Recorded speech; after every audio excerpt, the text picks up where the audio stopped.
Family Guy, strength isn't about abs or intelligence. It's about who gets blown up, shot, crushed, and still shows up next episode like nothing happened.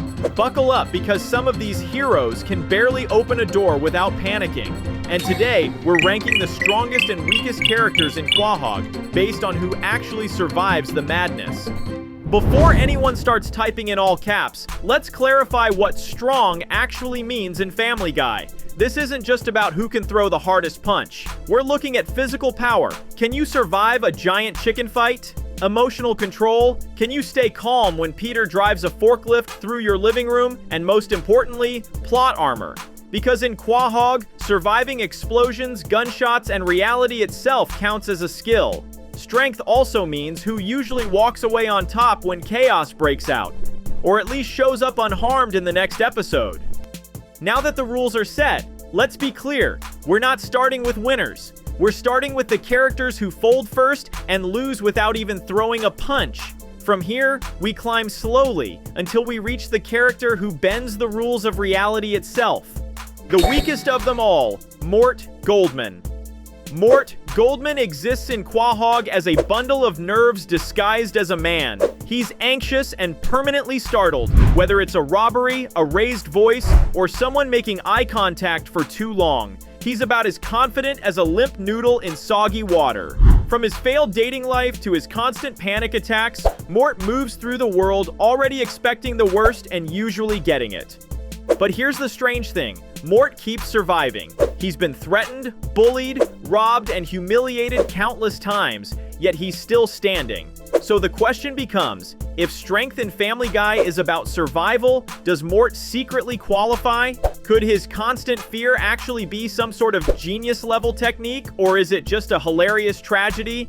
Not even close. Because Mort survives because no one sees him as a threat, or even a participant. He never controls a situation, never flips the power dynamic, and never walks away victorious. When chaos erupts, Mort doesn't adapt, manipulate, or fight back. He freezes like a deer in headlights, except the headlights are also judging him. His survival isn't strength, it's neglect. In Quahog, that makes him the weakest of them all. Not defeated, just ignored. Neil Goldman. Neil Goldman is the guy who thinks brains equal strength, but in Quahog, that's only part of the equation. He's obsessive, socially awkward, and relentlessly focused on his crushes, which usually is Meg. In theory, his smarts should give him an edge. In reality, it doesn't. Neil can plan, strategize, and analyze, but every time he tries to take charge or impress someone, disaster strikes. Will this time be different? Will he finally turn knowledge into power? One word, nope. Neil's intelligence is wasted because he has zero social dominance and no one takes him seriously. He's constantly outmaneuvered, manipulated, or humiliated, often by people dumber than him. And in Quahog, being smart isn't enough. Neil's brain never protects him. Instead, it just makes his failures funnier. That's why he ranks just above Mort. Still weak, still ignored, and still hopelessly out of his depth. Meg Griffin. Meg Griffin is the eternal underdog. You know what? No, scratch that, because she's the eternal punching bag. Bullied, ignored, and ridiculed by nearly everyone in Quahog, Meg embodies social weakness. Physically average, emotionally crushed, and chronically unlucky, she is simply drifting through life, hoping someone, anyone, will cut her a break. But wait, since she survived years of abuse, humiliation, and family chaos, could there be hidden strength beneath the sarcastic remarks, eye rolls, and endless embarrassment? Absolutely. Meg's strength isn't in muscles or dominance, it's in her resilience. Rarely she snaps, and those moments are terrifying reminders that she ain't no punk and can fight back. Emotionally indestructible, socially demolished, she's the quiet survivor of Quahog's relentless chaos. In a world designed to crush her, Meg endures, and that, oddly enough, makes her stronger than she looks. She's tougher than a rolled-up armadillo dipped in vibranium. Brian Griffin fancies himself the intellectual powerhouse of Quahog.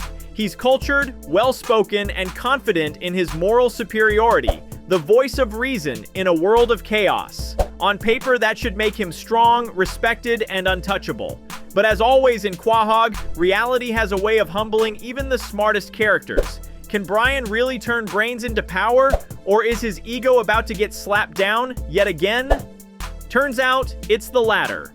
Brian's intelligence often crumbles under pressure.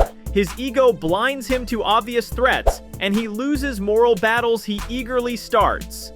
For all his talk of ethics, charm, and intellect, Brian is consistently outwitted or embarrassed. His strength is mostly performance, which makes him look impressive but leaves him weaker than most. In the hierarchy of Quahog, brains without teeth or spine isn't strength, it's just sad commentary. And if you want more chaos, comedy, and Quahog-level absurdity, hit that subscribe button and join the family. Trust us, you don't want to miss who comes out on top next. Lois Griffin. Lois Griffin is more than just Peter's patient wife. She's the quiet center of chaos in Quahog. Because while everyone else stumbles, yells, or explodes, Lois maintains emotional authority, keeps the family in check, and occasionally delivers the kind of ruthless logic that terrifies even the toughest characters. She's the adult who actually acts while others react, always on her toes like a ballerina. You'd be lucky to slip one past her.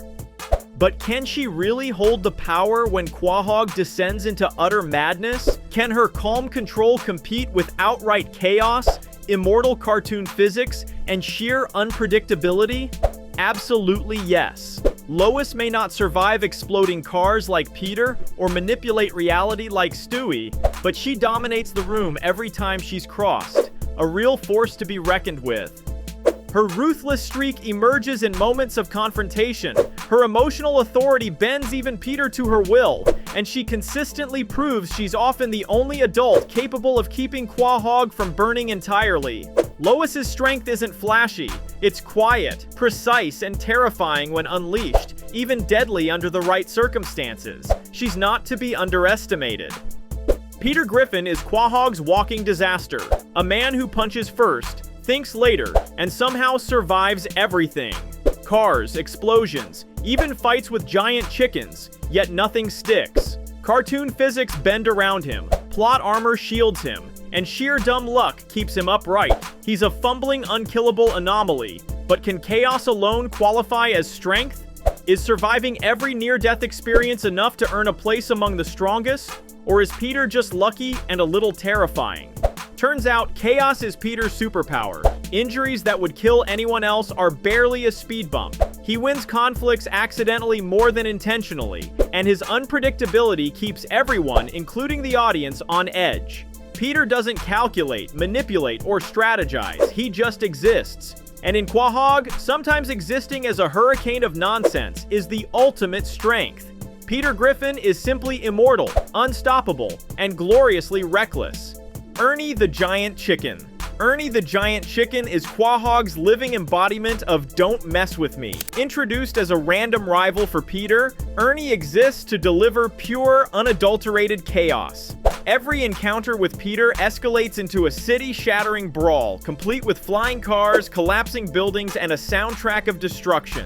He's not just strong, he's absurdly, cartoonishly strong, like Popeye on PCP.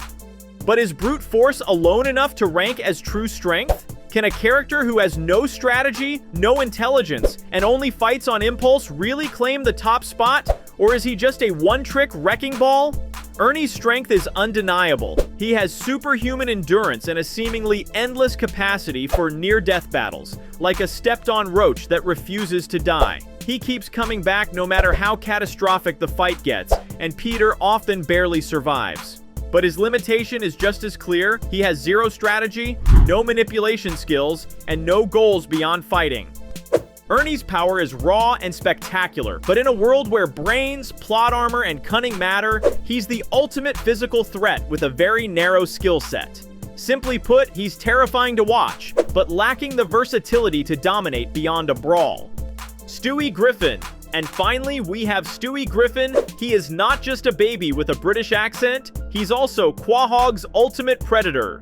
Armed with genius-level intellect, an arsenal of high-tech weapons, and an uncanny understanding of everyone around him, Stewie exists in a league above all other characters. He manipulates adults, outsmarts children, and occasionally threatens the very fabric of reality, and does it all before bedtime.